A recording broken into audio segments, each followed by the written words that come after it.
ನಮ್ಮ ಅಕ್ಕನ್ ನೋಡಿ ಸ್ವೀಟಿ ದಿಲ್ಖುಷ್ ಆಗೋದ್ಲು. ಬೆಳಗ್ಗೆ ಎದ್ದು ನಮ್ಮ ಅಮ್ಮಂಗೆ ಕಾಫಿ ಮಾಡ್ಕೊಡೋಣ ಅಂತ ಹಾಲು ಕಾಯಿಸ್ತಾ ಇದ್ದೆ. ಅವಾಗ ಒಂದು ನೆನಪಾಯ್ತು. ಏನಂದ್ರೆ ನಮ್ಮಮ್ಮ ಕಾಫಿ ಮಾಡುವಾಗ ಹಾಲೇನಾದ್ರೂ ಉಕ್ಕಿದ್ರೆ ಮಂಗಳವಾರ ಶುಕ್ರವಾರ ಒಳ್ಳೆ ದಿನ ಬಿಡು ಅಂತಾರೆ. ಆದ್ರೆ ನಾನೇನಾದ್ರೂ ಹಾಲು ಉಕ್ಸಿದ್ರೆ ನೋಡ್ಕೊಳಕ್ ಆಗಲ್ವಾ, ಗೊತ್ತಾಗಲ್ವಾ ನಿನ್ಗೆ ಅಂತಾರೆ. ನಿಮ್ಮನೇಲೂ ಕೂಡ ನಿಮ್ಮಮ್ಮ ಇದೇ ರೀತಿ ಹೇಳಿದ್ರೆ ಕಮೆಂಟ್ ಮಾಡಿ ಹೇಳಿ ಹೌದು ಅಂತ. ನಮ್ಮಮ್ಮನ್ನ ಕೆಲ್ಸಕ್ಕೆ ಬಿಡೋಣ ಅಂತ ಹೋಗ್ತಾ ಇದ್ದೆ. ಬಂದಾದ್ಮೇಲೆ ನಮ್ ಸ್ವೀಟಿ ಮರಿ ಏನ್ ಮಾಡ್ತಾವಳೆ ಅಂತ ನೋಡಿದ್ರೆ ನಮ್ ಸ್ವೀಟಿ ಮರಿ ನನ್ನನ್ನೇ ನೋಡ್ತಾವಳೆ.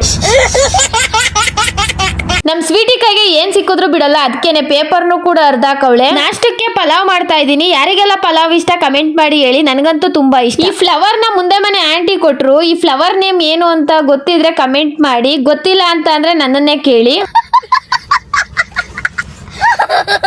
ಚಿಕನ್ ಅಂಗಡಿಗೆ ಹೋಗಿ ಚಿಕನ್ ನ ತಗೊಂಡೆ, ಯಾಕಂದ್ರೆ ನಮ್ಮ ಅಕ್ಕ ಬಂದಿದ್ಲು. ನಮ್ಮ ಅಕ್ಕನ್ನ ಮನೆ ಕರ್ಕೊಂಡು ಹೋದ್ರೆ ನಮ್ ಸ್ವೀಟಿ ರಿಯಾಕ್ಷನ್ ಹೀಗಿತ್ತು. ನಮ್ಮ ಅಕ್ಕನ್ ನೋಡಿ ದಿಲ್ಖುಷ್ ಆಗೋದ್ಲು ಸ್ವೀಟಿ.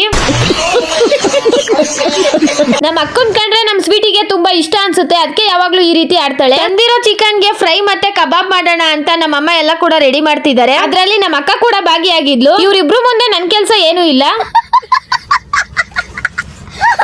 ಸ್ವೀಟಿ ಹೊಡಿಯಕ್ಕೆ ನಮ್ಮ ಅಕ್ಕಂಗೆ ಏನು ಸಿಗ್ಲಿಲ್ಲ ಅಂತ ಬಾಚಣಿಗೆ ತಗೊಂಡವಳೆ. ಸುಮ್ನೆ ಹೊಡಿತಾ ಇರೋದಕ್ಕೆ ನಮ್ ಸ್ವೀಟಿ ಹೊಡಿಬೇಡ ಅಂತ ಕೈ ಎತ್ತವಳೆ. ನಾವು ಸಾಕಿರೋ ಸ್ವೀಟ್ ಅಮ್ಮಂಗೆ ನಾವ್ ಯಾಕೆ ಹೊಡಿತೀವಿ ಹೇಳಿ, ಸುಮ್ನೆ ಅಷ್ಟೇ ಇದೆಲ್ಲ ಅಷ್ಟೇ.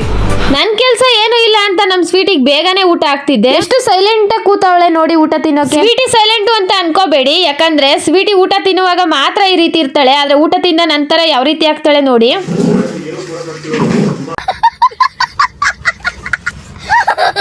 ಈ ಒಂದು ಮಿನಿ ವ್ಲಾಗ್ ನ ಇಲ್ಲಿಗೆ ಎಂಡ್ ಮಾಡ್ತಾ ಇದ್ದೀನಿ. ಈ ಮಿನಿ ವ್ಲಾಗ್ ನಿಮ್ಗೆ ಯಾರಿಗಾದ್ರೂ ಇಷ್ಟ ಆಗಿದ್ರೆ ಲೈಕ್ ಮಾಡಿ, ಕಮೆಂಟ್ ಮಾಡಿ, ಇದೇ ರೀತಿ ಸಪೋರ್ಟ್ ಮಾಡಿ. Thanks for watching.